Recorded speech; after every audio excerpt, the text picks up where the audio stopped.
এই মুহূর্তের সবথেকে বড় খবর, কলকাতা হাইকোর্টের ডিভিশন বেঞ্চে এবার বড় সড়ো ধাক্কা খেল রাজ্য সরকার এবং স্কুল সার্ভিস কমিশন। প্রথমে সিঙ্গেল বেঞ্চ এবং পরে ডিভিশন বেঞ্চেও মুখ পুরল মমতা বন্দ্যোপাধ্যায় সরকারের। কি হয়েছে চলুন বিস্তারিতভাবে জেনে নেওয়া যাক। আপনারা সকলেই জানেন সুপার নিউমেরারি পদে কোনো নিয়োগ করতে পারবে না বলে কলকাতা হাইকোর্টের সিঙ্গেল বেঞ্চ জানিয়ে দিয়েছিল।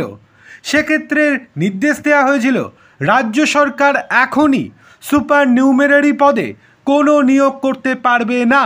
কিন্তু তারপরে রাজ্য সরকারের সেই নির্দেশ পছন্দ হয়নি, সেই জন্য তড়িঘড়ি তারা ডিভিশন বেঞ্চের দ্বারস্থ হয়। কিন্তু সেখানে গিয়েও ফের একবার ধাক্কা খেল মমতা বন্দ্যোপাধ্যায়ের সরকার। কি হয়েছে?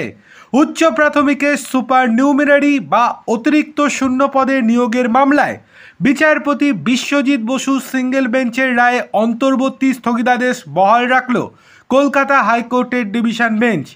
মঙ্গলবার বিচারপতি সৌমেন সেন এবং বিচারপতি স্মিতা দাসের ডিভিশন বেঞ্চ জানিয়েছে এখনই সিঙ্গেল বেঞ্চের নির্দেশের ওপর কোনো স্থগিতাদেশ নয়, অর্থাৎ সুপার নিউমেরারি পদে এখনই নিয়োগ করতে পারবে না এসএসসি বা রাজ্য সরকার।